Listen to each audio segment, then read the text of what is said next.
everybody. Hi there. Thank you so much for coming tonight to hear the fabulous Ralph Lemon. We're super excited. I want to thank Daisy Nam. Daisy's here for doing all the organizing, not just of this event,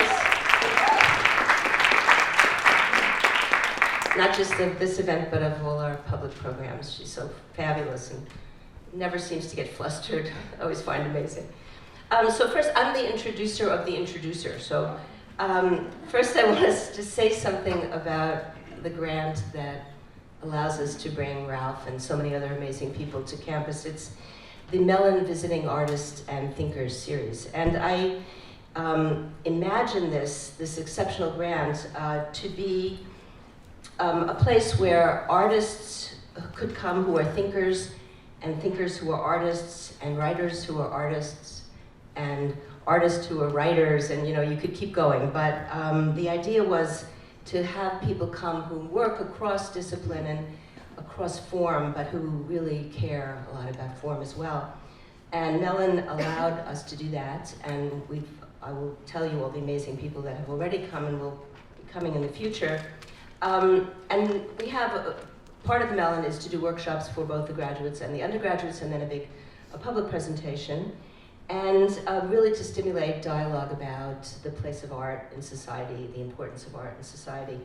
So I think we all know that the questions that we're facing in this century are way too big and way too complex for any one discipline to resolve them, any one body of knowledge to be able to talk about both our internal complexity, but the complexity in the world. So it's really going to be the century when issues are going to have to move between these different disciplines if we're ever going to come up with any solutions or any resolutions or even understand them. So I've been really interested in the kinds of people who really want to take on, who think deeply and want to take on these big issues, but who also, as I said, really care about form and care about it enough to want to stretch it and break it and confuse us in the process, but all to a very deeper goal of getting to some essential questions that we really need to look at. So today, we brought to Columbia, with this grant, Isaac Julian, artist, filmmaker, Martha Clark, director, choreographer, Matthew Ritchie, artist, and many of you know, Matteo Pericoli, architect and artist, and Paul Muldoon, poet, performer, writer, B. Ruby Rich, film critic, feminist scholar, Richard Rodriguez, poet, writer, thinker, Ilya Suleiman, a filmmaker and actor, Adrian Noble, a very famous director, and at present we have on campus Ralph Lemon, who you're going to hear tonight, as well as writer Hilton Alls, and Hilton will be doing his big public presentation in the fall. So in the future, we're very excited. In the fall, we're going to have Jonas, who's right now preparing for the Venice Biennale. She's representing the United States this year in the Biennale, and she'll be the visiting Mellon artist and thinker for the fall. So tonight, to introduce Ralph Lemon, we have faculty member Matthew Buckingham, and he is himself a thinker and a scholar and a filmmaker and a conceptualist and the director of the graduate program in visual arts. So it's my pleasure to introduce Matthew, who's going to introduce Ralph.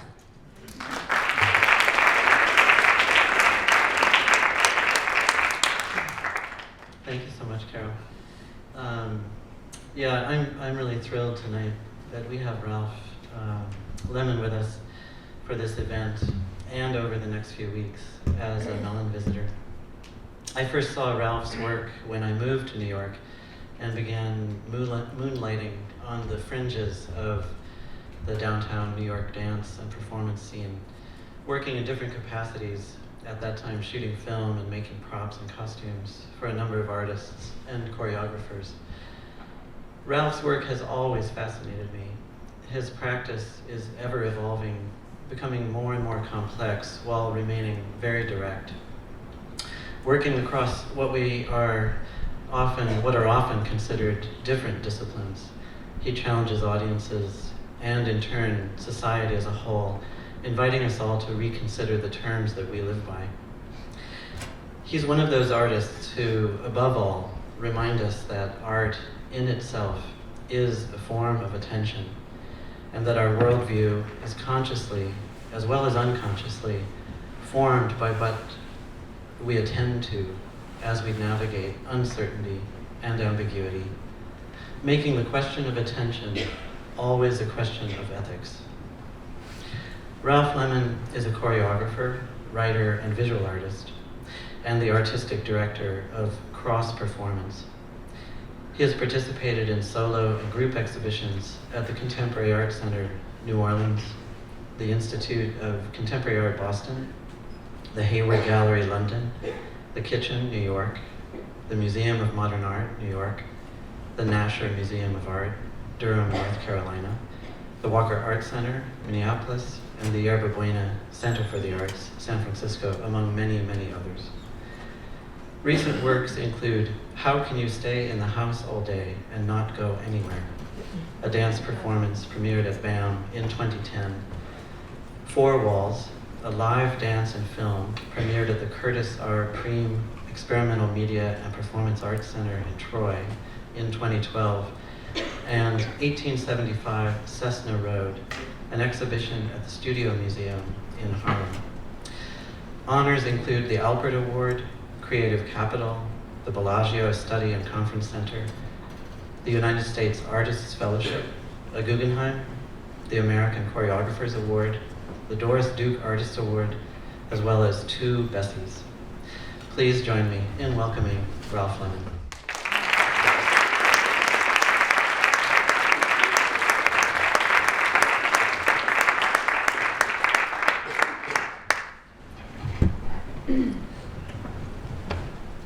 For some of you who know me, a lot of this material will be familiar, but it's a little more mashed up tonight. Sort of going through an intriguing period where I'm really enjoying seeing how I can pull the material inside itself and then back outwards around its locus, which we can talk about a little later. So thank you for braving the weather. This will last about 57 minutes.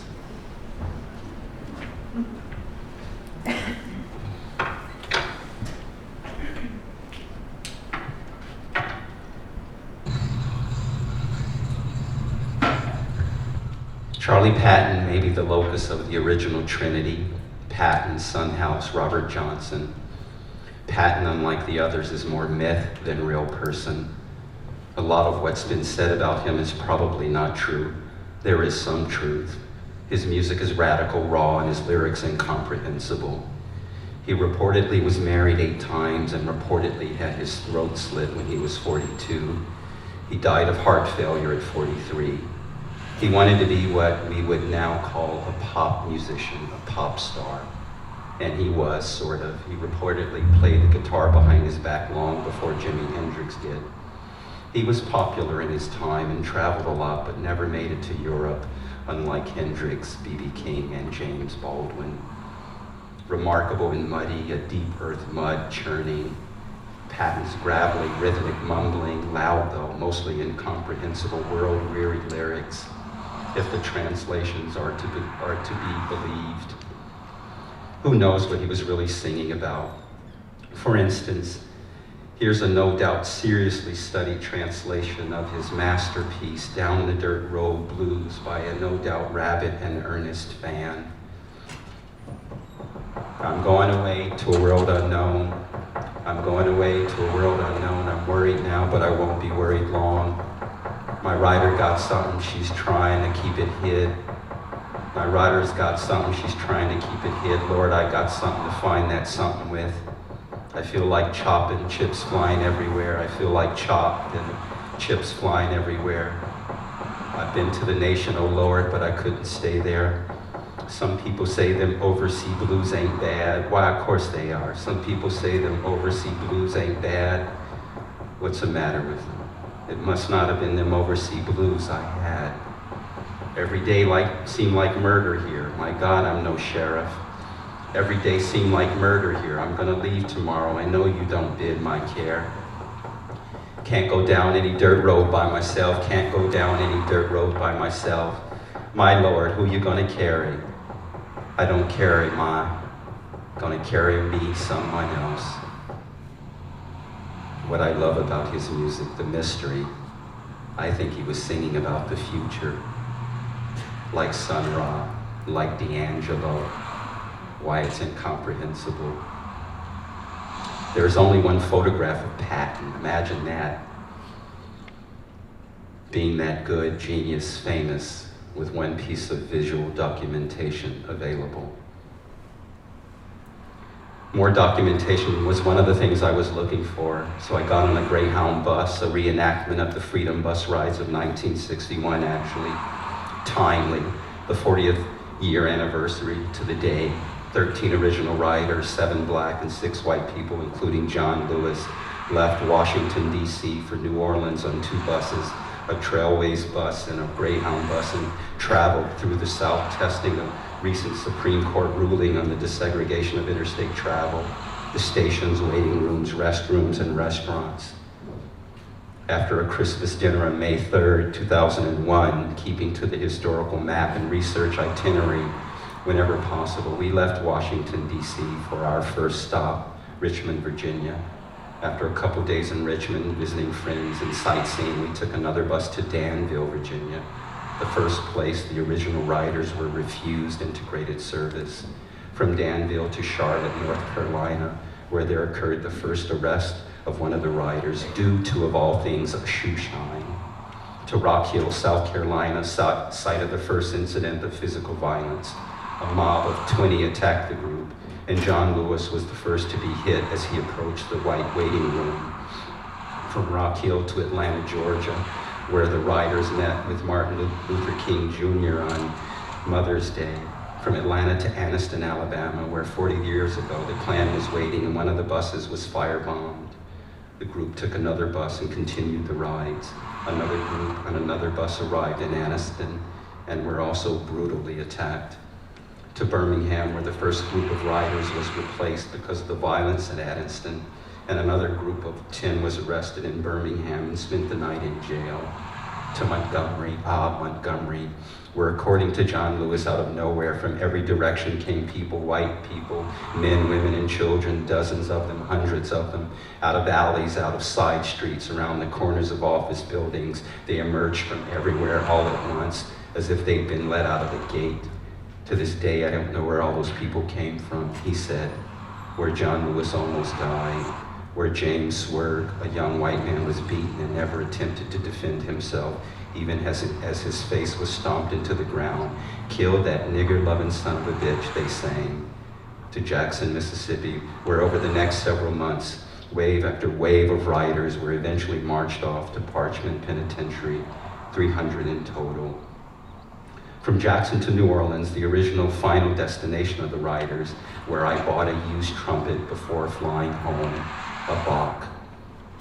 Throughout our modern and air-conditioned bus ride, we made side trips. Here, Selma, Alabama, to ritually walk the Edmund Pettus Bridge, site of Bloody Sunday, the beginning of a seminal civil rights march in 1965. We have ritually structured events in all the mapped Greyhound bus stations and in the spot where the Greyhound bus stopped burning on Route 21, outside Anniston, Alabama. At Kelly Ingram Park in the rain, scene of protesting children, police dogs, and fire hoses of 1963, and the 16th Street Baptist Church in Birmingham. I bowed in the driveway of 2332 Margaret Walker Alexander Drive in Jackson, where Medgar Evers was assassinated. At least we had good music when the Negroes were demonstrating. One participating racist had said he had not heard of Charlie Patton, no doubt. Selma was a city not on the Freedom Bus Rides map. The organizers thought about it, but concluded it would be too dangerous to go there. Later, there was Bloody Sunday on Selma's Edmund Pettus Bridge. Selma, shockingly cute, darling, quaint, and the bridge looks like a toy. I found a Goodwill store where I bought a pair of ancient overalls, permanently pressed, and some record albums like Madman Across the Water by Elton John, Deo by Harry Belafonte, and the Royal Scottish Bagpipes' Amazing Grace, and a few others, and walked across the Edmund Pettus Bridge, dropping them at strategic points along the length of the bridge.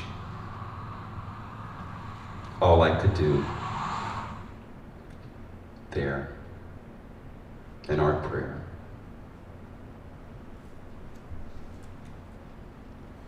There are lots of ways to pray.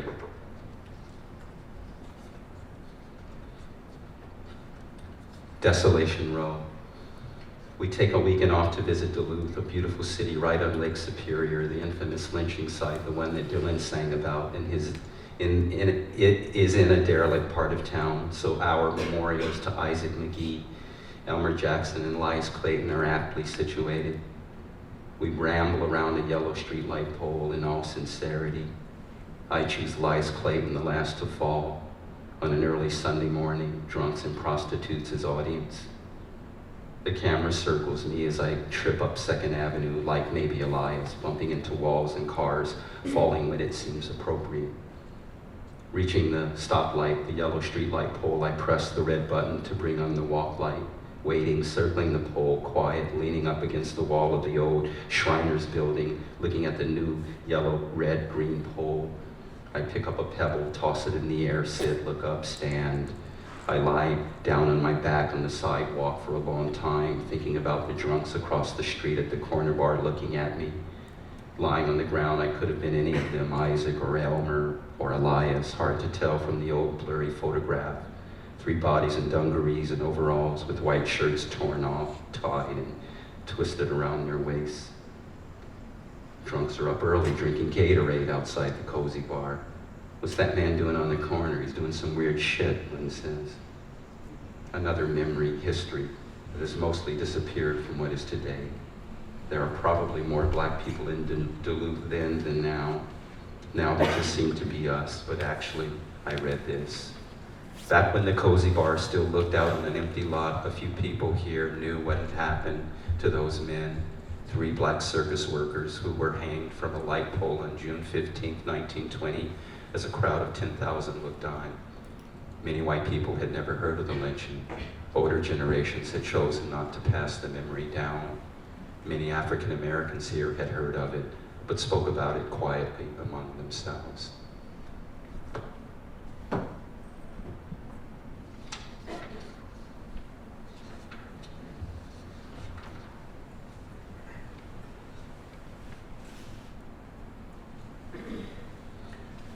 Thanksgiving Day 2002, empty bleachers and a little stage inside the shell of an old building with no front facade or roof on Main Street.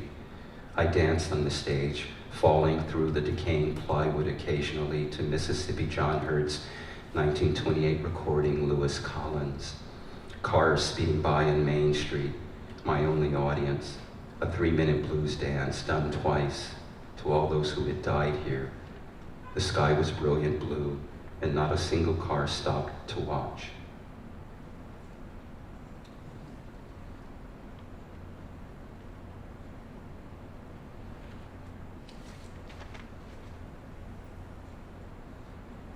Four years later, the stage was barely there, had given in to the nature of no use and no protection. In front of the rows of empty bleachers, Walter Carter danced on the only quarter of the same stage that hadn't caved in, didn't have a big hole open to the ground below. He danced not the 1-step, 2-step, nor the slow drag, but something even more forgotten, minimal, more like a preternatural shuffle from memory or before. But if truth be told, it was probably a mindful improvisation on the spot of unbroken stage for 20 minutes in silence, and not a single car stopped to watch.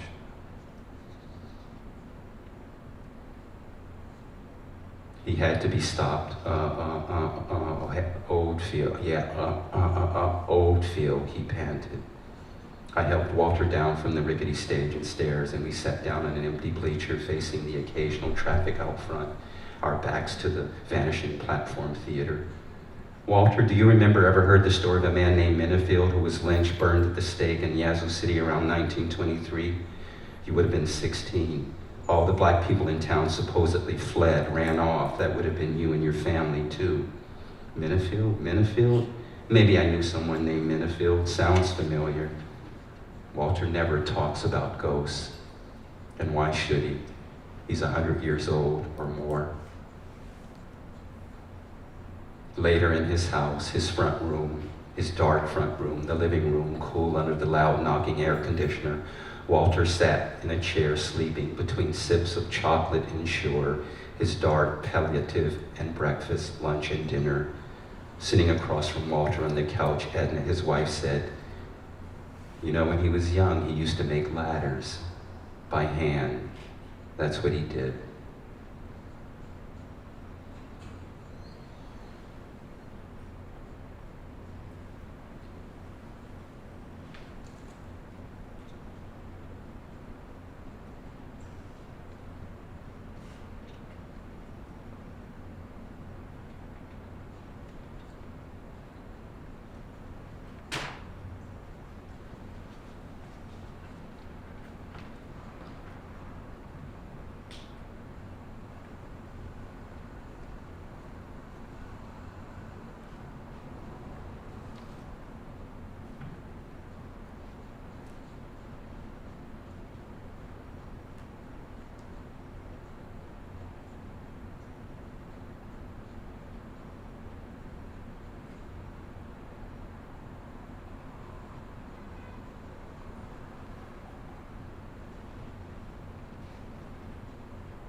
A train roars by, suspending the interview in time until Mr. Carter mentions something about a young boy in Jackson who lost his legs recently playing too near the tracks. It confused him.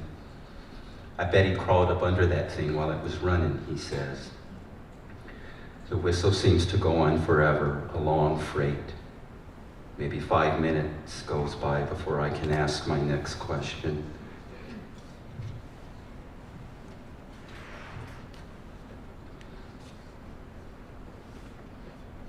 Did you ever have any problem with white people a long time ago? No, not really. I know what you had to say to get along with them. You had to say yes, sir, and no, sir. You couldn't just say yes and no. You couldn't say you couldn't do what they asked. You had to try and do it. Was that hard for you? Oh yeah, he laughs, it was hard. Walter, do you remember the story of a man named Minifield who was lynched, burned at the stake in Yazoo City around 1923? You would have been 16. All the black people in town supposedly fled, ran off. That would have been you and your family too. Minifield, maybe I knew someone named Minifield. Sounds familiar. Maybe I heard something about it, but if I did, I forgot. It'd been so long. I do know a man named Winfield, lives down the road. He pauses and uncrosses his arms. They hung him when I was a chap. He was going with Miss Lily Wallace, Gary was. Her husband was dead. Miss Taylor, her sister, stayed with her that night with Miss Wallace and saw Gary sneaking by the window and turned him in. Because of the rain, they tracked him, brought him over to Captain Taylor's place. Captain told Gary if he told him the truth, they wouldn't bother him. Gary told the truth, and Captain hollered, "Come and get him, boys. Come and get him, boys." Gary was stupid believing Captain Taylor like that. "Come and get him, boys." They hung him from an old plum tree over there across the tracks that we chillin' used to play in. We called it Gator Limb, us chillins. Played up under it every day. That's why they hung him there, I believe. Big old tree set over side of the road. They left him hanging there till a white woman came down the road the next day in a buggy and horse and got scared and made the black folks take him down. Was Lily Wallace a white woman? Yeah, she and Gary was going together, secret. Is the tree still there, the plum tree? Oh man, no man, that was a long time ago. What was Gary's last name?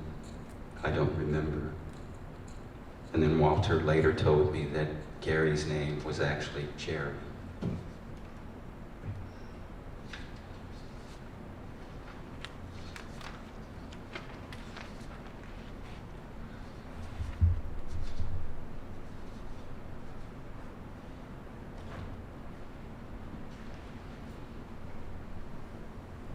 Could you turn the volume up a little?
August 2006. I want to go to heaven. I don't think I will, but I hope so. Now, why wouldn't you go to heaven, Walter? Going to heaven is costly. What do you mean costly? How much would it cost? To go to heaven, you gotta pay the price, and the price is dying. That's what the Bible says. Yeah, boy, religion is a murder. Walter won't get in an airplane because he thinks it flies too close to heaven, and that one shouldn't fly that close to heaven unless one is on their way to heaven. I don't believe they went to the moon. Hell no, they didn't go to the moon. Jesus was never on the moon, and they never found Noah's Ark. Never been there. It's somewhere on a mountain in Europe. Should be easy to get to.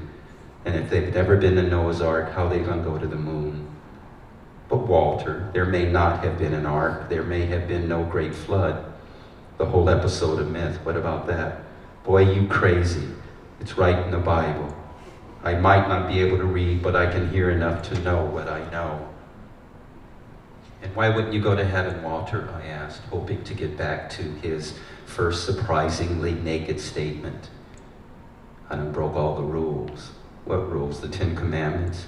How many have you broken? All 10? Impossible. You never killed anyone, did you? No. Well, no, I never killed anyone, but I stole and coveted my neighbor's wife and spoke the Lord's name in vain many a time.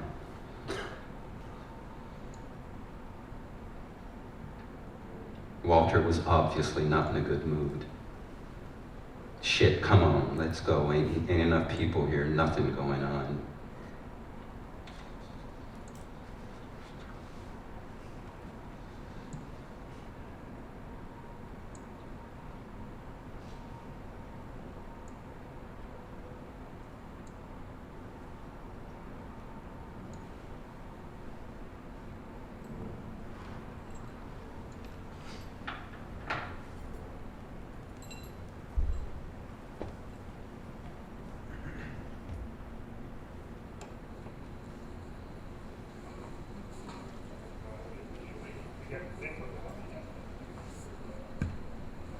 A little more volume, please.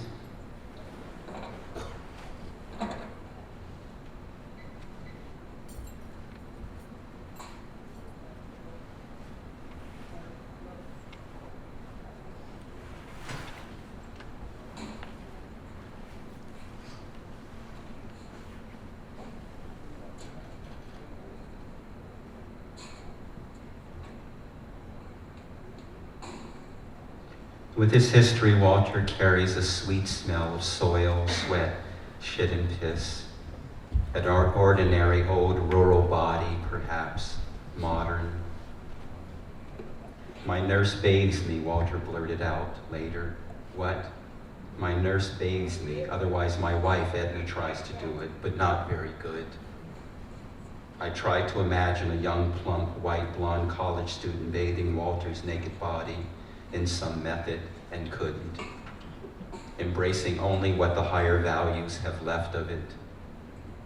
A body memory, his body recalls the action, method, process of work, that there is an unspoken science beyond the plan and mathematical order, system of a job, inherently learned and part of our makeup, and unused when there is no use for it, aging, apathy, desperation. One even stops bathing. Then again, if there's no use for it, one can relax.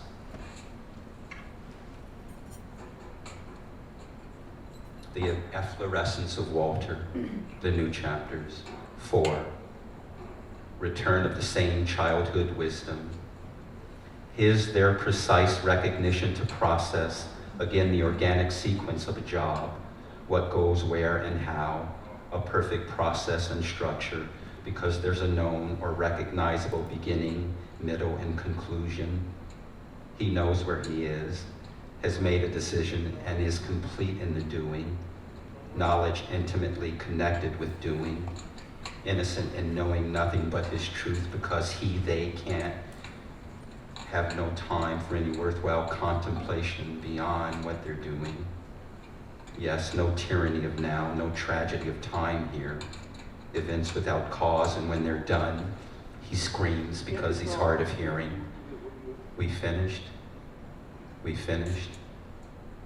5. Transcendence, the ride. Vehicle.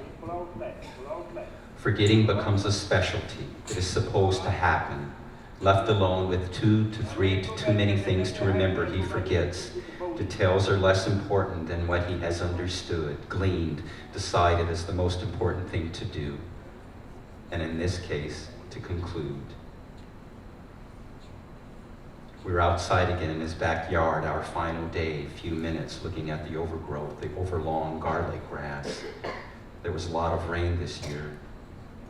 We continued to walk, scouting his yard, discarded with debris, car parts, appliances, toys, tools, stray animal bones, no longer useful. All that was not obliterated by this private, ongoing new forest. I was so visually curious and have no idea what he looked at or saw. Walter, do you think you could build a spaceship with all this interesting debris, stuff in your backyard, a small one? Doesn't have to fly, of course.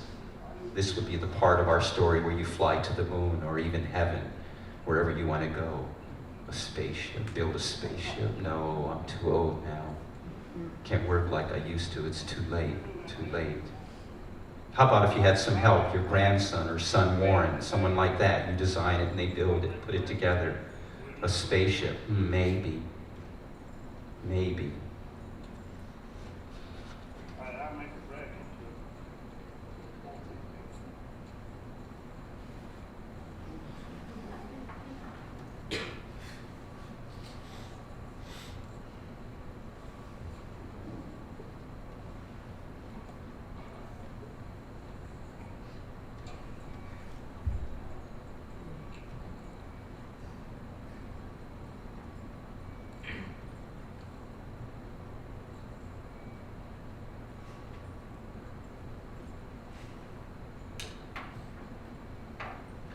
Anyway, Walter, I was just reading something that reminded me of our work and I'd like to share by the Indian sage Shantideva, written 12 centuries ago.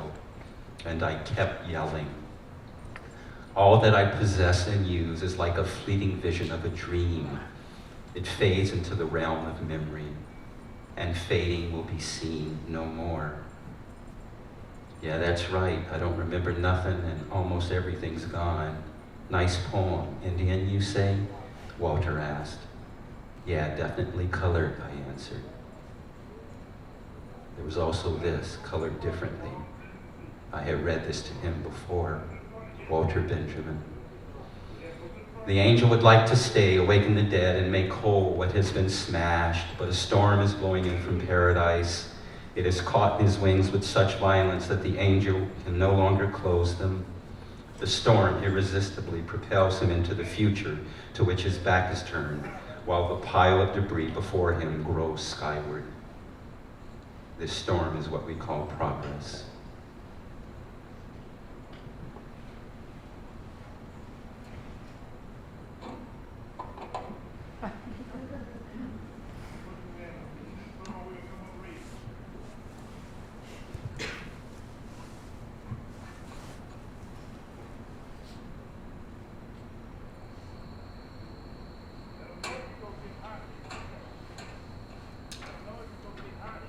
November 2006, Warren read his son arrive and has brought Lloyd Williams with him to discuss the spaceship.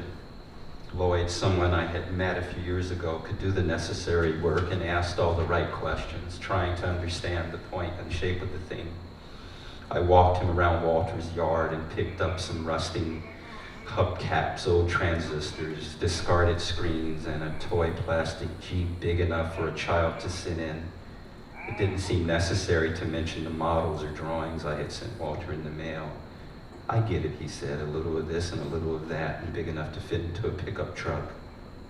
He and Warren discussed using an old wooden boat as a base. We could cut it in half to about 5 feet, square the back and keep half the keel and bow. A boat, interesting, another vehicle. Sure, why not? And it should have lots of lights, I added.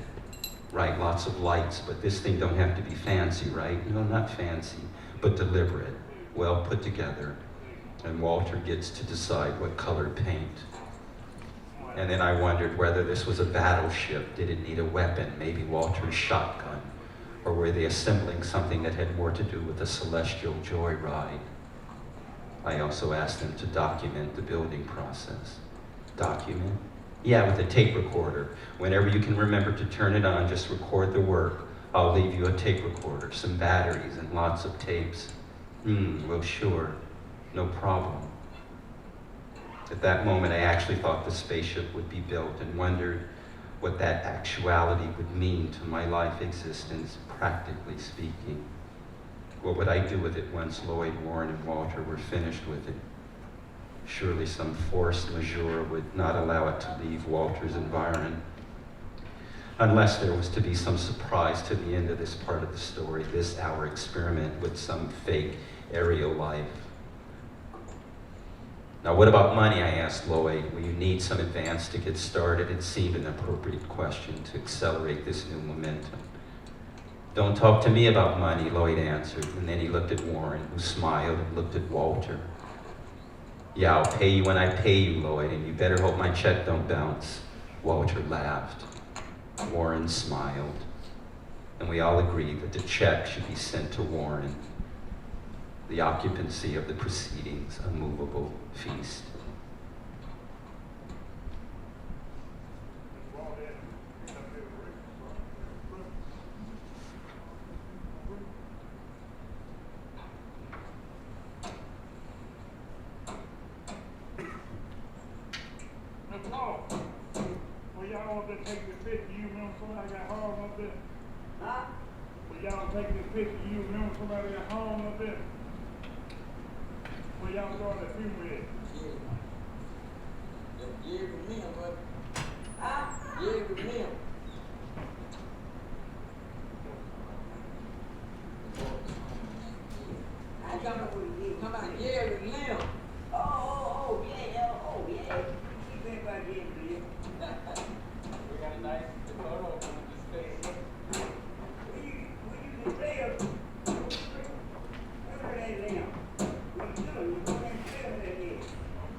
We waited and the sun set over the roof of the house.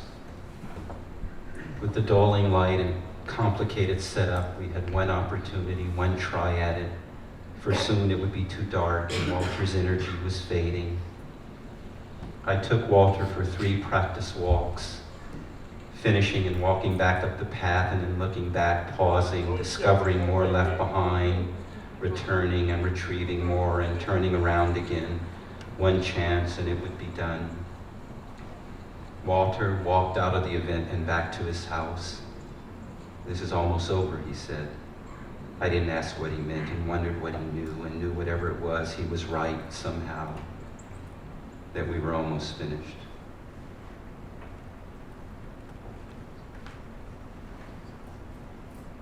A few scenes reconstituted from Godard's Alphaville and Tarkovsky's Solaris. Edna, Walter's wife, as Anna Karenina, the princess.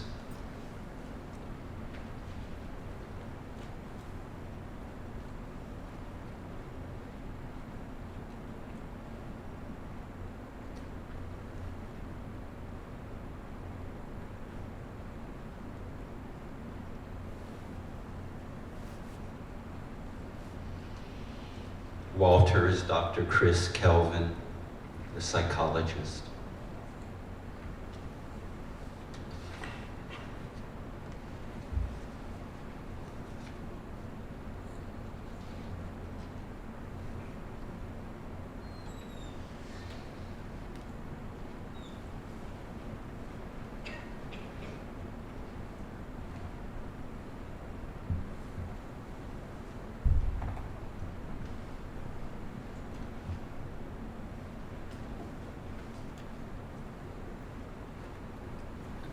The question of transcendence was still pestering me, so I asked, yelled, Walter, what do you think of Pluto's demotion from Earth's list of planets?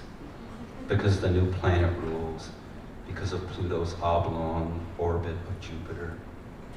And then I mentioned all the other planets that were still planets and explained why they weren't demoted. There was no answer.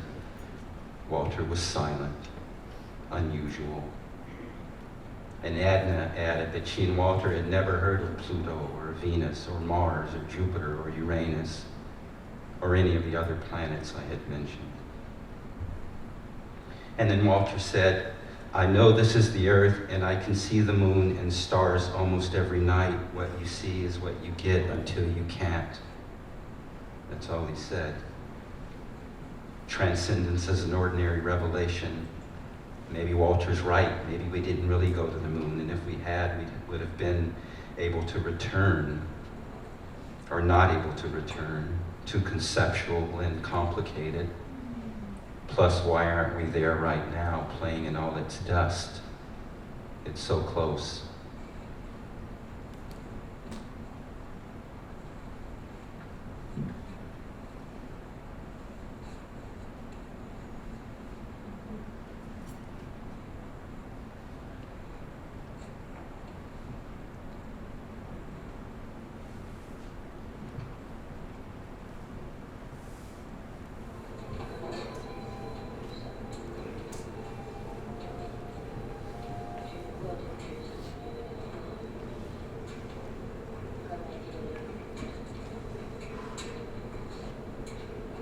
A night drive across intersidereal space and he'd be home.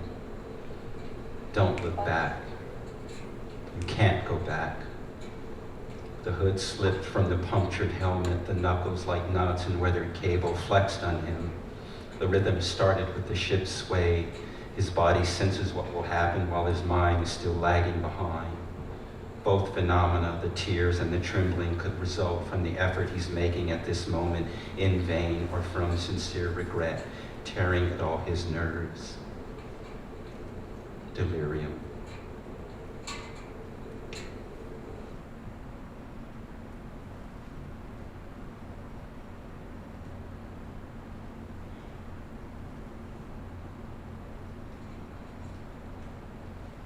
I can't sleep, he said, as he sat in his seat. I just sit here and wait. A sky dark with menace. But he went anyway. Of course I did. By then it was too late to turn back. And what happened? I didn't recognize myself. That's all. I didn't recognize myself. He began to sing, I go hungry, I go black and blue, go to the ends of the world for you, and fell asleep. Have I slept for long? No, the space of an instant. Where are we in the outer lands? Not yet.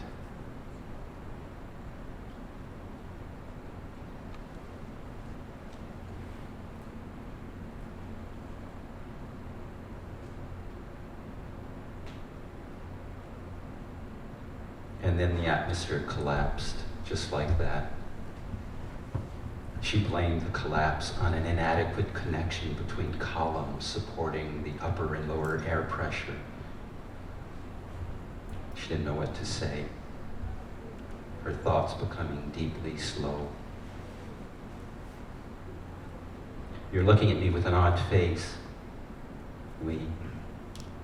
You're waiting for me to say something.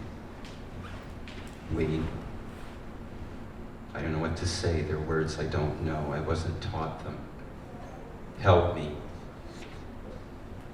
You must get there yourself, then you'll be saved.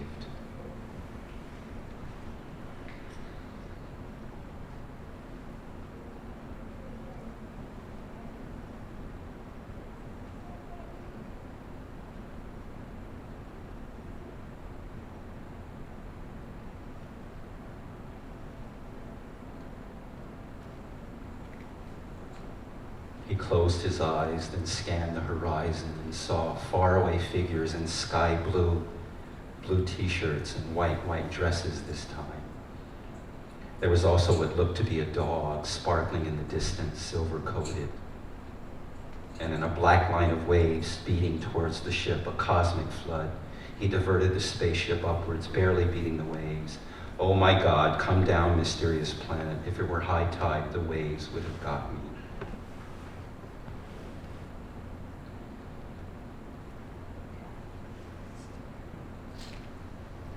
The Delirium of Memory, #1.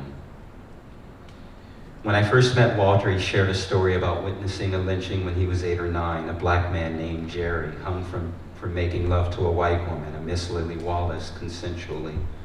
They hung him from a tree that Walter and his friends used to play in. Gator limb, they called it. He and his friends never played in the tree again.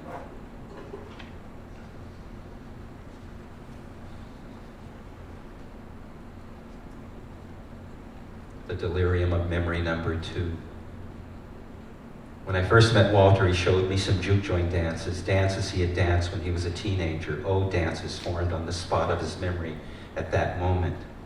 I think he had not done them since he had done them 80 years before, and at the moment he was dancing the one step, the two step, the slow drag, he was remembering them and dancing them on the spot. At the time, it seemed profound.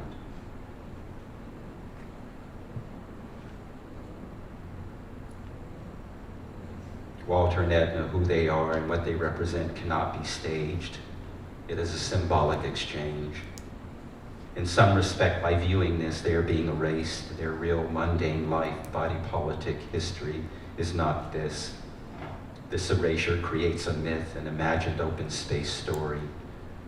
And they were just as surprised to be in this situation as you are watching it.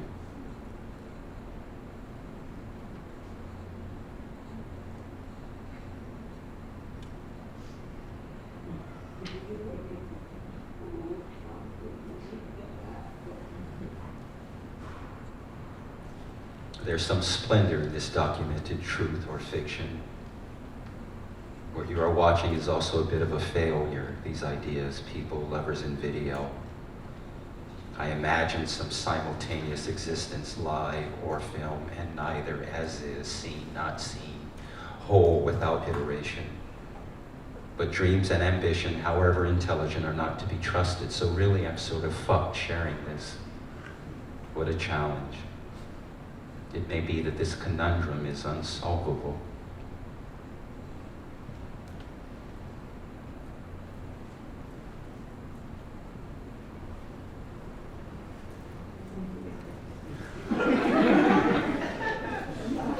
On the other hand, a few minutes after we had turned off the camera, Walter had already forgotten that any of this ever happened.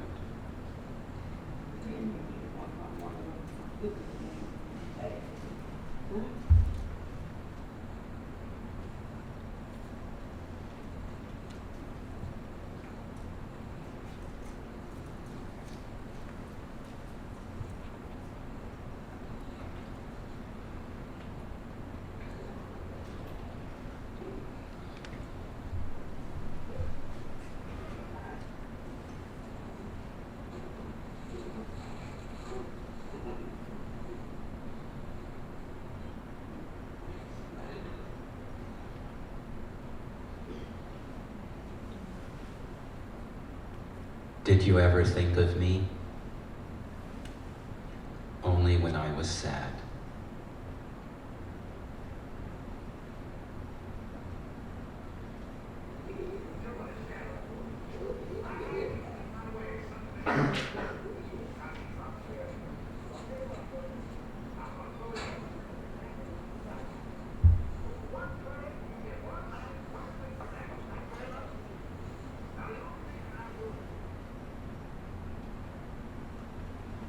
This is not about Walter's death, not a travelogue of his dying, not really, not a memorial, not really, not about Walter, not really. It is about a living. There is so much to wonder about his very long life, unsustainable like wind, and therefore about so many other things that it makes me tired thinking about it. This quote from Cormac McCarthy's The Road sums it up best. All of this, like some ancient anointing, so be it. Evoke the forms. When you've nothing else, construct ceremonies out of the air and breathe upon them.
May 2013.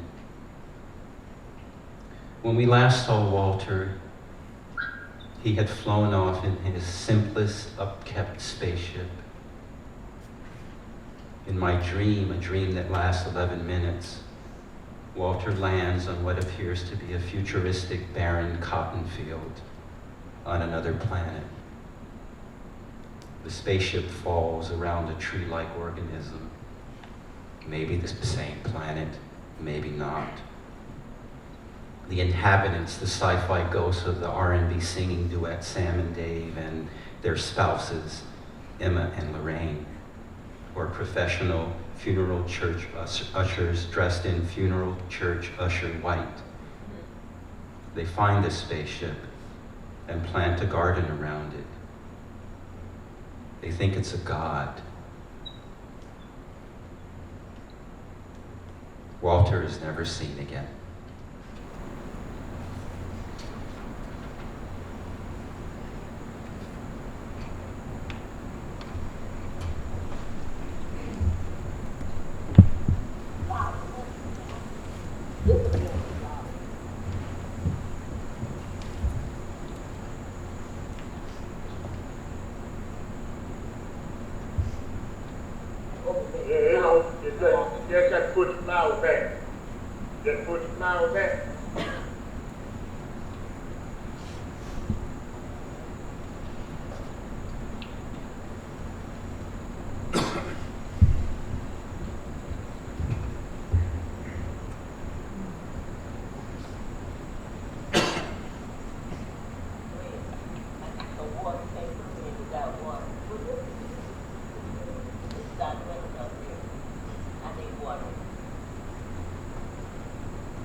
Okay.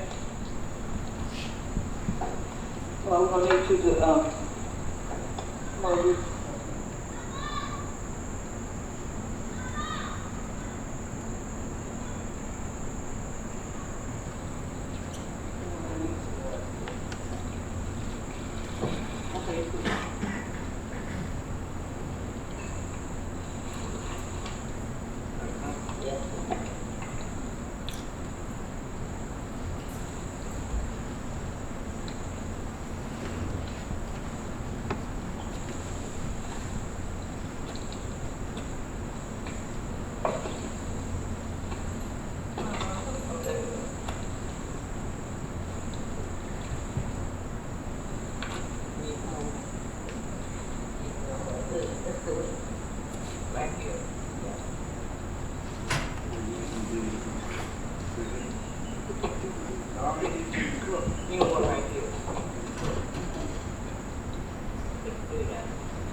That's enough.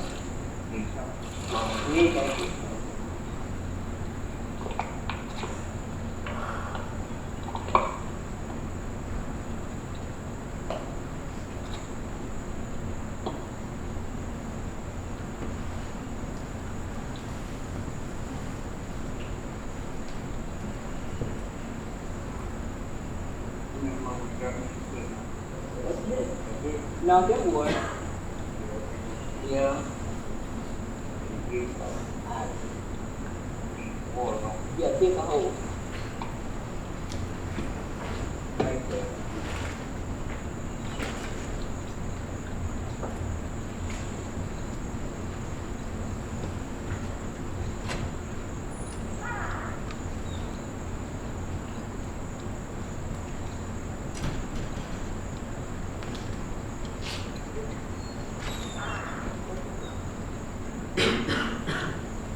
Back up.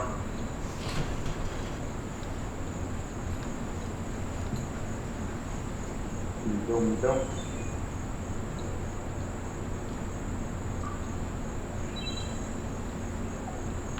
Rick.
That's it.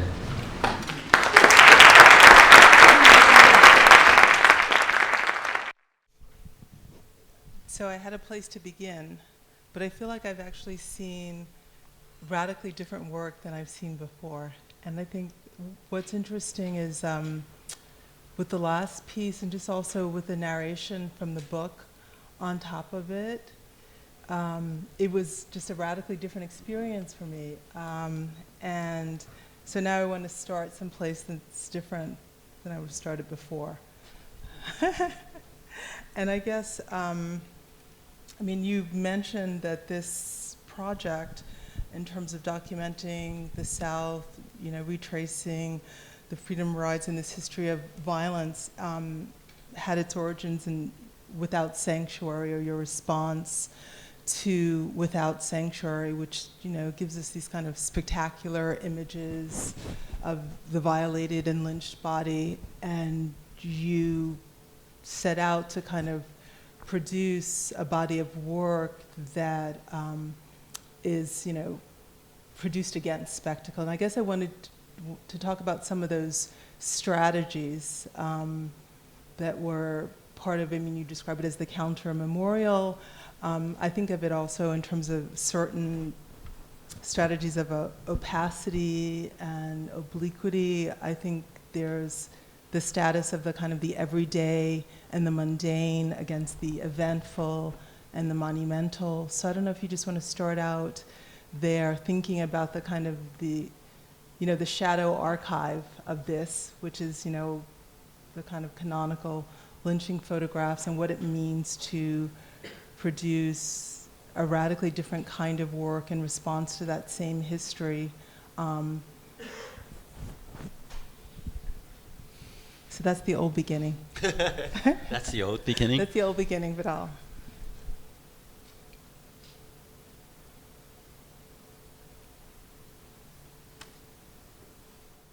I think lately I've been thinking about, and this may sound like really stupid, but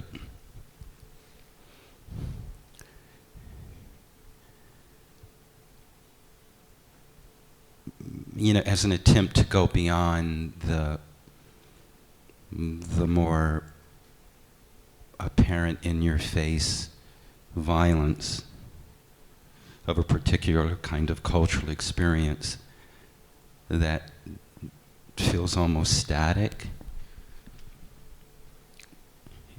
in the way it looks and in my personal reaction to it, right? So, you know,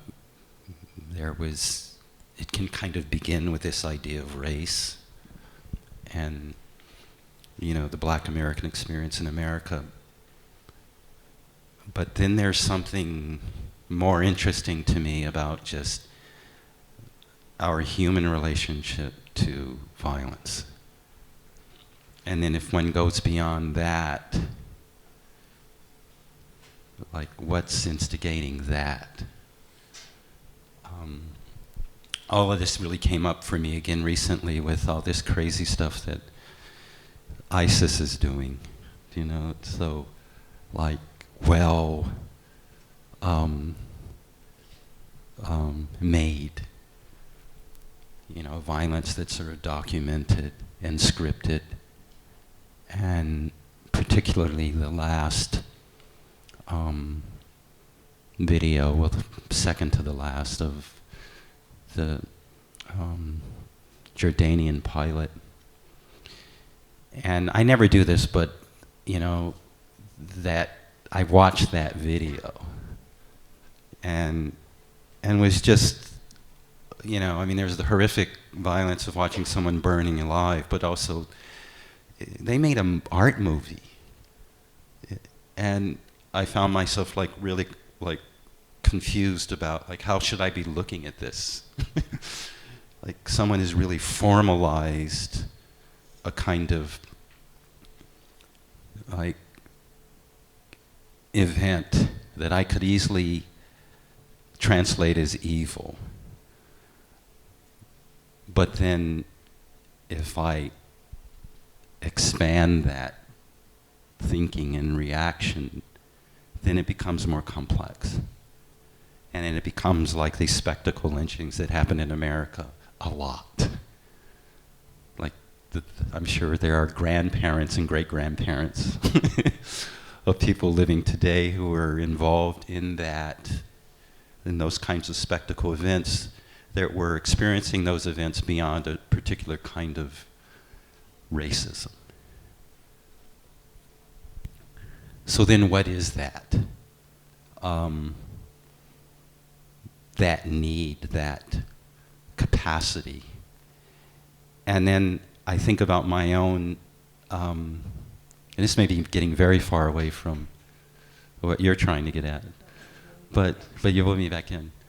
But then I was thinking about my own boyhood, and I'm of a generation, and it may be different now, but I grew up in Minneapolis and went to a high school that was in a particular geographical part of Minneapolis that was middle class, mostly white kids.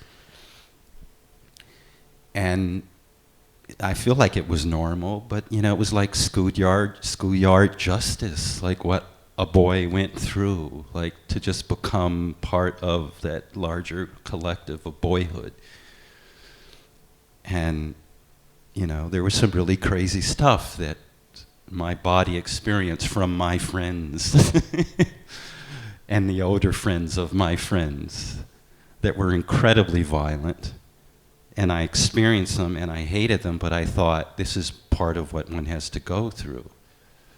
You know what I mean? It's not evil. Like, they need to do this. I need to experience this. The most confusing was they made me and my best friend fight each other.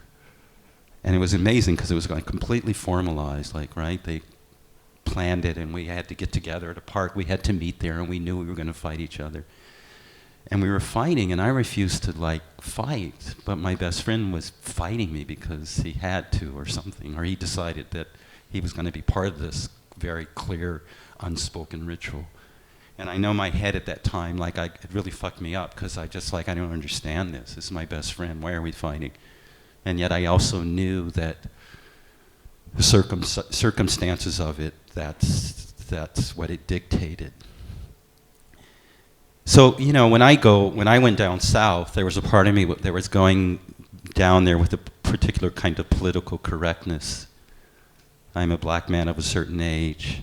This is an important part of my history.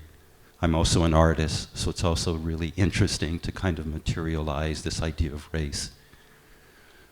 But when I started to really experience, the memory of violence, it became more abstract. And not just a white-black issue. It just felt like this is human. And if this is human, and it's this extreme and scary,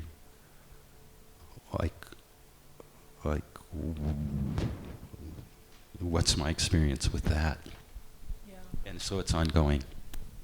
Yeah, and I'll do the work of reeling you in. I guess I would like to ask a series of particular questions, and I think one is about the aesthetic and spectacles of violence, because you referred to ISIS, but part of this archive of lynching photos is precisely about the aestheticization of violence. And when we look at those postcards, we see people writing kind of loving notes on the back of them.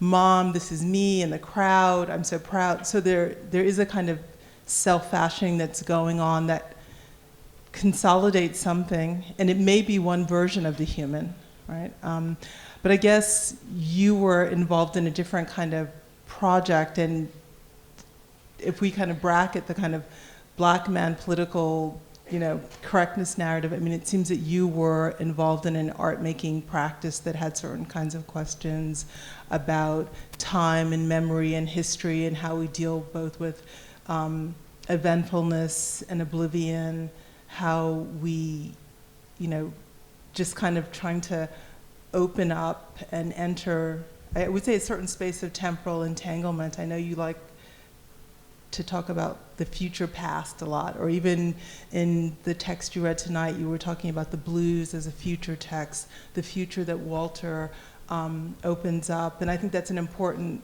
part of your work because it's easy to see this world and to kind of lock it in the past. I think it's about like a Southern pastoral or a Southern Gothic, but it's not that for you. So I guess I would say, so what does this open up for you, or how does it make us just think differently about those things? Maybe the human, maybe how we think about who we are in relationship to this kind of racial taxonomy, and maybe the journey was about trying to figure out who you were in alignment with a certain category, a black man making this journey to the South. But did that change in the context of producing the work?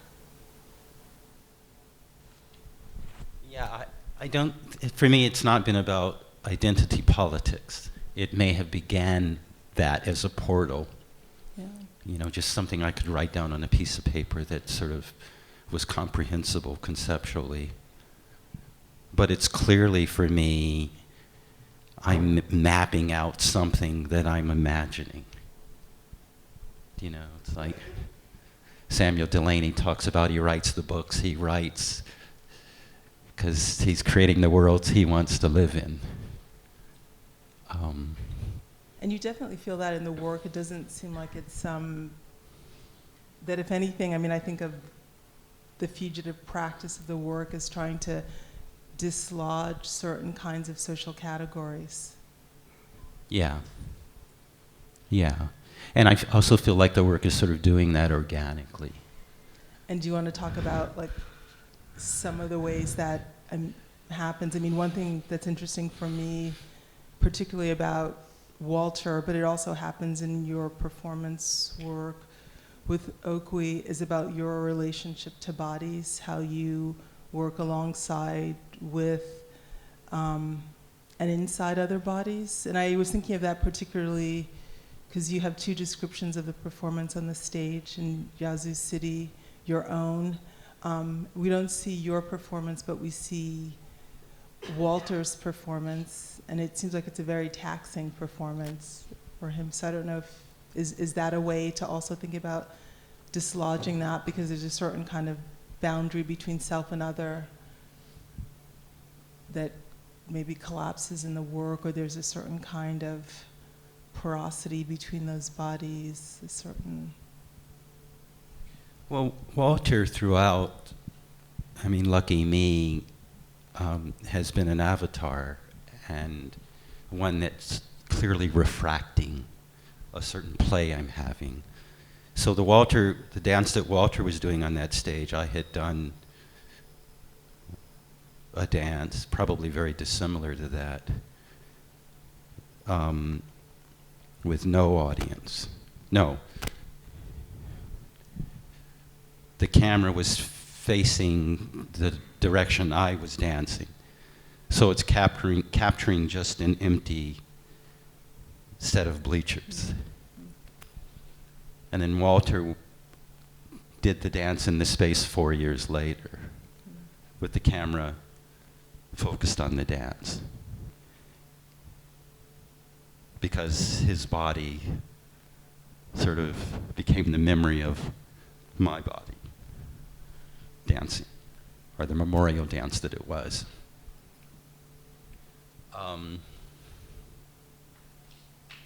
And Walter's body was also perfect for this project because, you know, I think what was compelling about both of us,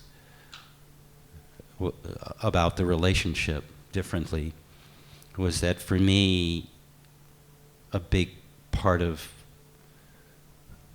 the connection was that I met Walter as a very old man, so there was an immediate component of mortality in the relationship. He's dying. You're 95, you're dying. Even though he had more energy than anyone that I've ever met in my life. But I knew at any moment in time, it would dissipate. And that's exactly how he died. He just stopped living, disappeared. And I think his attraction to me was that he had gotten to a place in his life, and I was someone who was really interested in at this time in his life. So we really kept each other company. I feel like in a a different but very supported kind of way. But that part about life being tentative was a big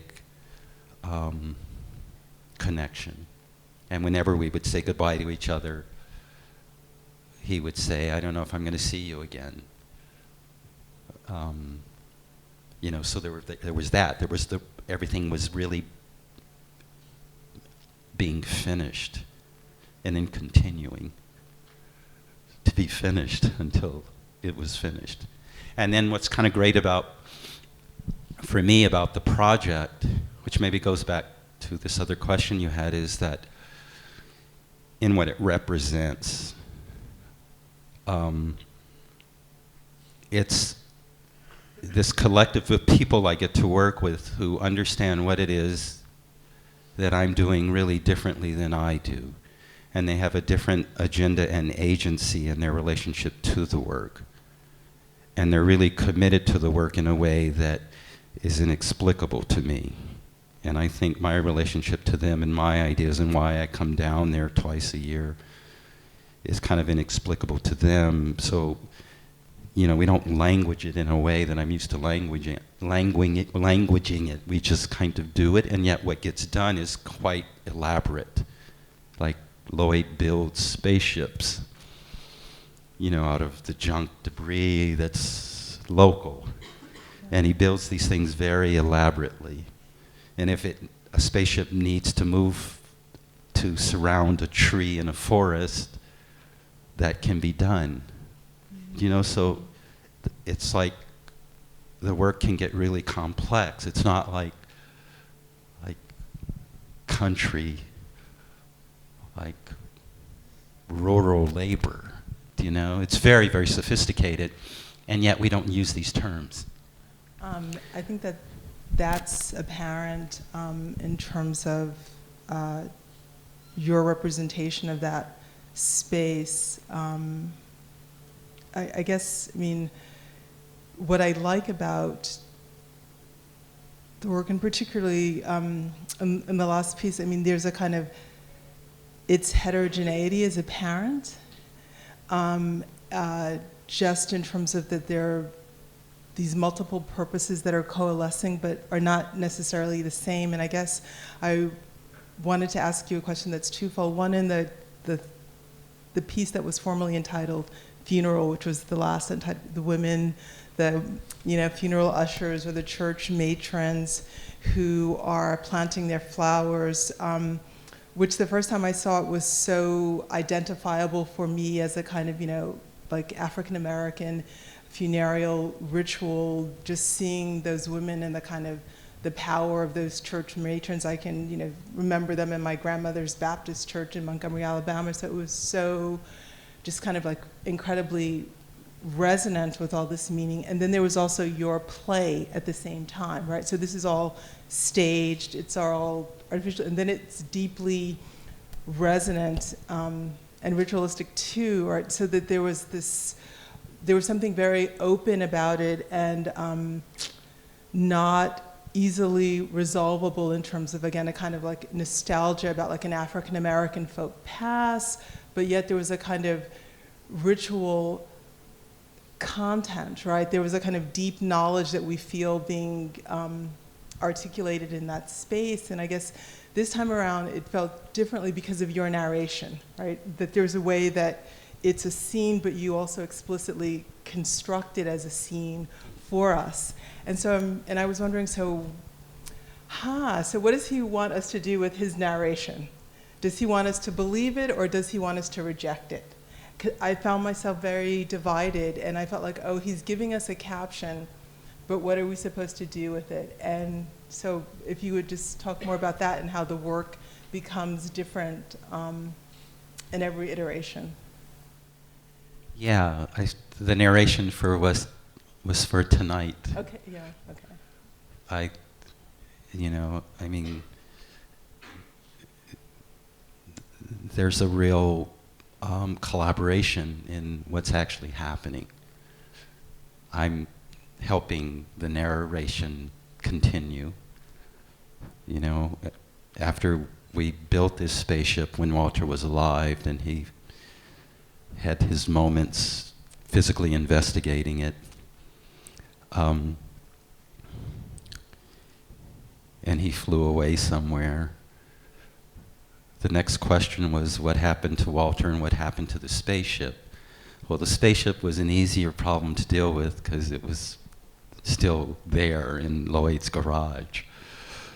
So I said, so what if it just falls somewhere around a tree so that, you know, it goes back to nature at some point. And then, you know, it becomes a garden. That's kind of all the information they got. And then the rest, when I got there, the spaceship was around a tree and they had the flowers bought and we turned the camera on. You know, so they're in this really interesting way, like building their own story within this different story. And it's fantastic for me now because I know this is a project that's for the rest of my life. It's like generationally, and you know, none of this ever has to come to New York, and no one from New York's ever going to go down there to see any of this live. So it stays within this very weird, fictional, real, documentary stage. What is it? Frame that is its life, is its existence. I think as long as I can kind of continue to go down there initiating something, you know, some kind of labor. Yeah. So I don't know where the story goes. Like, I think, you know, the spaceship becomes part of Earth, and then what happens? But, you know, it's the next 20 years, and, you know, until I can't travel anymore. And then I think I become Walter. I think that would be really poetic. Like, I'm, you know, if I can make it that long, that I'm 90 and then some young person is having me do all this weird stuff. The perfect karma. And I'm not joking. I think that's kind of what's going to happen. But it would be very beautiful, I think, to the larger piece. So should Sorry. should I ask one more question and then should we open it up? Sure. And I guess it was something else that you said tonight in the narration, and that's about, and I guess it's part of your practice, and it's about particularly the kind of ephemeral and the counter-memorial, and that's the tension between creating a document of everyday life for an archive of the everyday and something like story, which is artifice, container, lie, falsity, and even as we're looking at the romance of Walter and Edna, you say you can't have that romance because that romance is itself an erasure of the materiality of their everyday existence.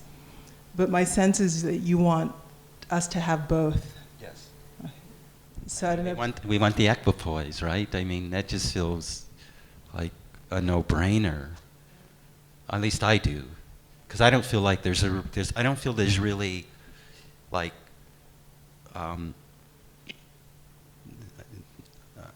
I feel like that's existence. It's like it's the whole of how I experience life, how I think about it, and particularly how I see this work. Okay. So at that moment, you're not asking us to kind of like question your practice, because there's a way you want us to have both things, that's apparent, but then we're also forced to deal with the kind of the terms of your construction, you know, like as a making that that has a certain power, that there's and I guess it's the delicacy of it, just like this space. I mean, it's a zone of incredible terror, it's a zone of social death, but it's a place where there's love and this incredible ethics of care. And that, you know, acuity of regard is so apparent in the way you're looking at this couple moving through the space of their living room, but then you're also reminding us of your own impositions, that is what's giving us access to that domain. Yeah, and I think Walter's body, again, made that so emphatic.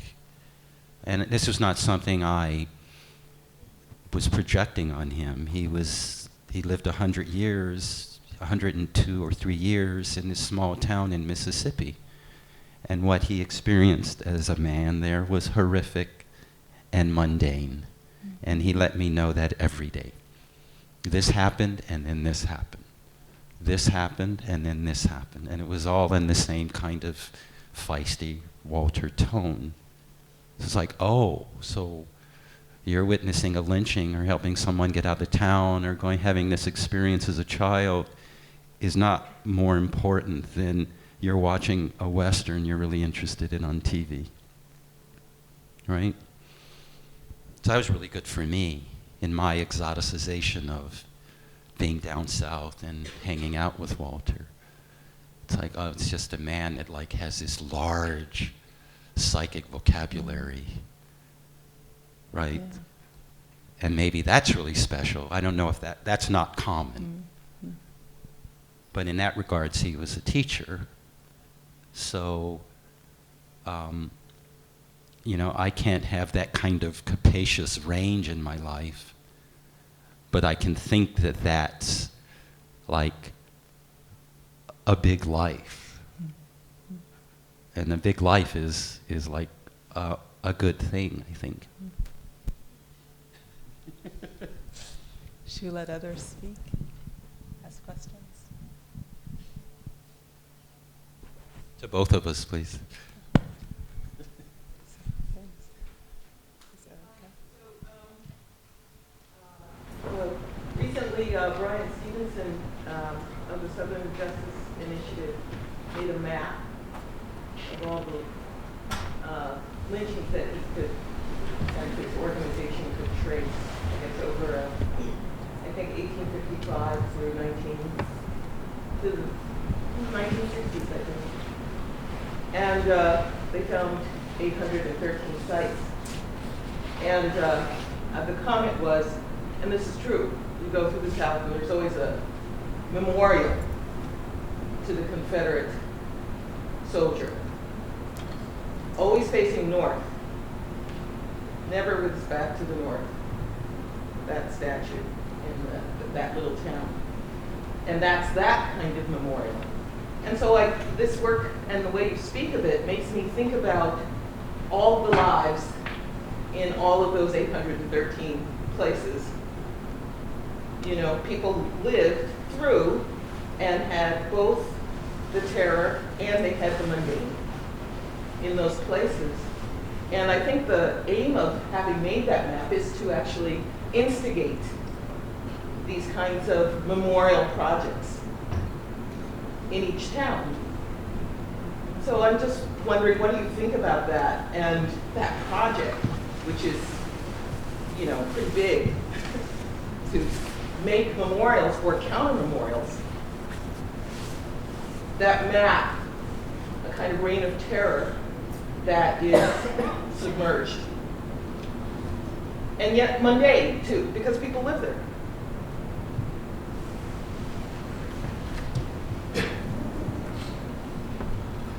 I think as long as they are counter memorials and are generative, it's a good thing. I think it's a good thing to bring up facts as reminders. I think we all need that, especially as Americans. We just need to know the facts of, you know, our history, especially, you know, a history that's easy to deny.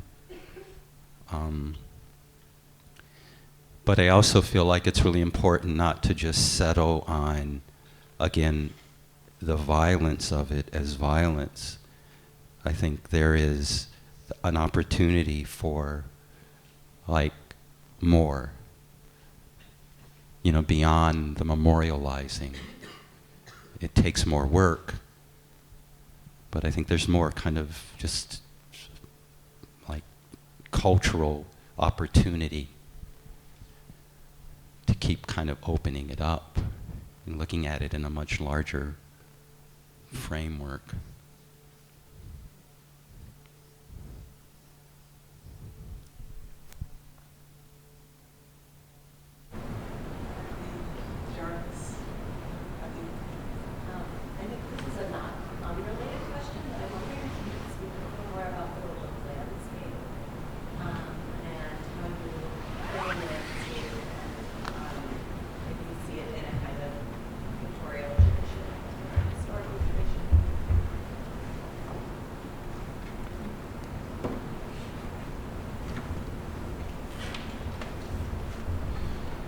Well, I don't know. It's interesting. I mean, you know, some of the footage from, yeah. I mean, what was being documented in all that footage were very charged environments. The Edmund Pettus Bridge, an empty stage in Yazoo City, Mississippi, where a horrific burning at the stake had happened.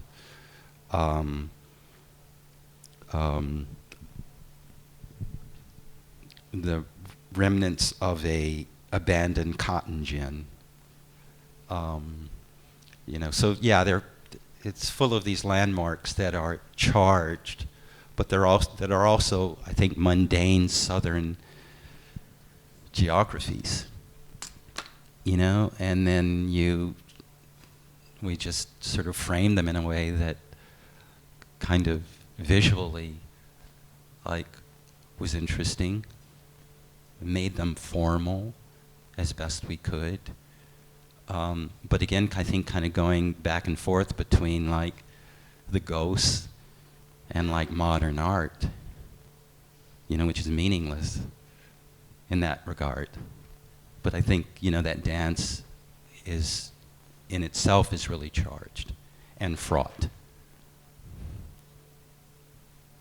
And it brings up questions for me, and then that is an important material in the work or practice. I don't know if that answers your question. Yeah, I mean, I think because the landscape is so lush, I think were you there in the summer? And all seasons. Yeah, so it makes me think of Gordon Parks' art history for someone who's documenting the South in ways that give it full color and give it full life, and maybe ways that are not demonstrated in mainstream. I really just feel like, you know, we're certainly not quoting art history with those images, and it's simply like focusing in on details, you know, of a larger, broader place with stuff in it. And like, where do we need the focus? So we're also being really practical. But I think by placing ourselves in that environment, it already becomes like charged. So in some regards, the work is kind of easy. You know, it's putting my body in that space. That's the challenge.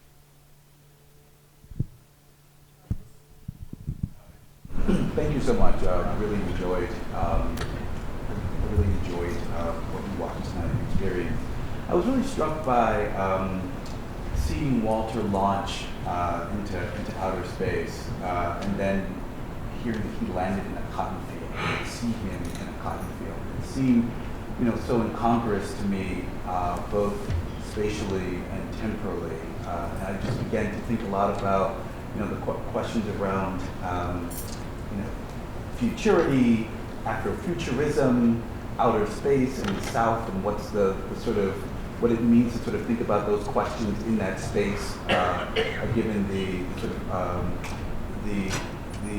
sort of connotations of the South as a space that is sort of that is backwards and is out of time, even, right? So I was just wondering if maybe you could speak about that. About maybe some. I just have this image in my head, and I got it this morning.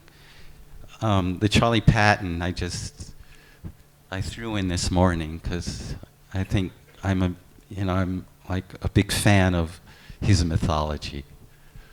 And I listened to his music a long time ago. Now just a lot, but you know, because it's incomprehensible and it's so rhythmic and it feels so modern. Like, and I just think, you know, when he was making that music in the 20s, like how radical. You know what I mean? It was science fiction back then, but then maybe not. Maybe there were lots of people making that kind of music that we just that's not recorded and we just don't know about. But, you know, you wouldn't call that Afrofuturism, but it was certainly Sun Ra-esque, right? That is, and is that only black people that do that, right? And if so, like, why? And then I was thinking about, like, Tarkovsky and, like, you know, how he deals with, like, the imagined future, but it's always ensconced in this like muddy earth. You know, like the ground is so important in his work. And then I was thinking that, yeah, like deep mud, the way it churns is futuristic because it's making something new, but it's dirty. And that's as far as I've gotten with it. But I think that, you know, black people in America, there's a relationship to that kind of like texture, right? That I don't know if I can make an argument for it, but that I feel like I can relate to. Like, you know, it's like muddy and deep, but it's moving and something's happening. But it's really grounded. You know, like the sci-fi part is completely horizontal. You know, it's just moving forward. I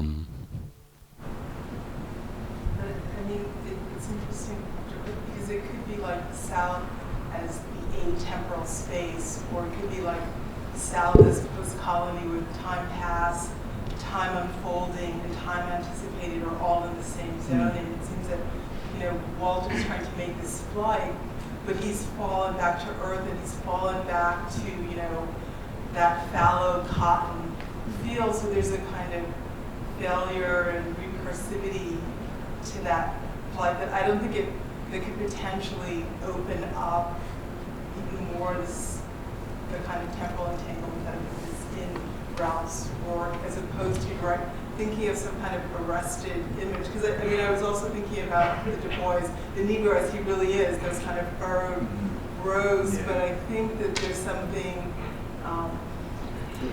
that's more disjunctive and layered.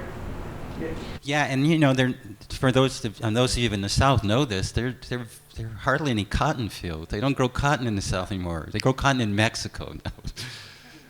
And they're like the places where there was cotton fields, it's like they're growing soybeans. And when I was going down south, they were catfish ponds, but that didn't really work out. So, you know, so cotton's kind of gone. But these fields, like architectonically, they're still there, right? I mean, it still has that kind of resonance, so. And it doesn't actually matter that cotton is gone if we're thinking about just the way the slave past is formative of the present, right? So, so that's a different way of thinking about its centrality to. I was just going to say quickly in response to your point, Professor Hartman, I was thinking I had interpreted it as Walter landing elsewhere. And I heard you say that maybe he was falling back down to earth. So I don't know. I mean, that's why I was thinking about the question of, you know, I was thinking about a sort of spatial disjuncture because he's somewhere else but still ends up in a cotton field. It's like one day, it's like, yo, you can't get away from it. I don't know. It was just anyway. It was generous. I like that. That's true. You're both right.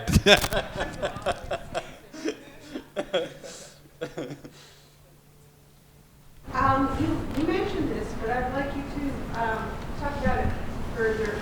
The discordance between what you're thinking when you're making this artwork and what the people who are helping you are thinking. What did Walter and his wife and the men who built the spaceship, the women who were planting the garden, what do they think about it? Well, I would always ask Walter what he thought, and he would say, "I don't know what I'm doing. That first time I've ever done something like this, and probably the only time I'll do something like this."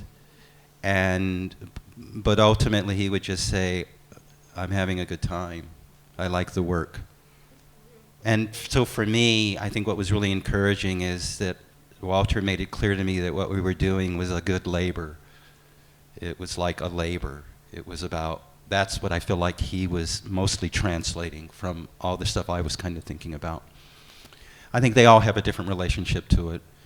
Edna is his wife, and I think Edna was Walter's caretaker, so she was mostly just taking care of Walter. And then, you know, after Walter passed away, Edna has sort of organically just now become part of the more theatrical parts of the work. But we don't sit down and have like in-depth conversations about meaning. I fundraise for it so people get paid, and I think that part is really clear to them. They look at videos of stuff being made, and I give them as much information as I can, and they seem engaged and complicit. And it's fraught because there are forever infinite questions about exploitation and agency that always come up, just given the nature of the work and the relationship, culturally, everything else.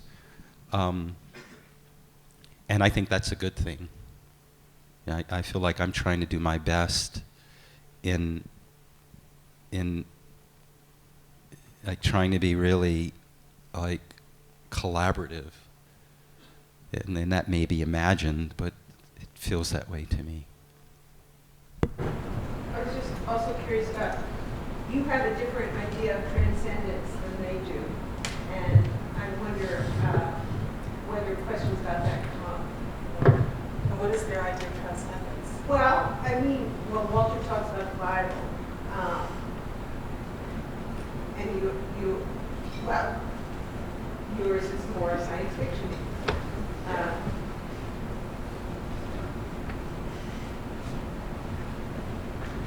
I think we playfully disagree. And I think the work is a middle ground where, it's like no one's really taking it that seriously. They don't miss Sunday church because of the work. We wait until they come home from church to continue working, right? So there's like no disruption to their lives. It feels like an addition, certainly when Walter was present. And Lloyd's very proud of the work he does. We had a show of some of the work where we got to, because Walter couldn't travel very well, but we had a show at New Orleans at the Contemporary Arts Center there, and through a lot of effort, we got them all down to see it, and they were like super proud and walking around the gallery, like sitting down in front of the work and talking about it and being congratulated, and they were all very happy. So I feel like they got to see its translation in this other world, There was some recognition of that.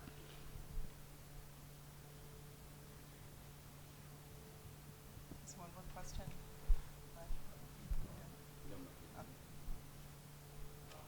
Hi. Happy to step. Hi, how you doing? Sorry about that. Hi, I just wanted to, I was wondering if you could just talk a little bit more about just video work in regards to all this, because I really take to heart the comment about ISIS, but what's difficult about that is, there's video, and video is not film.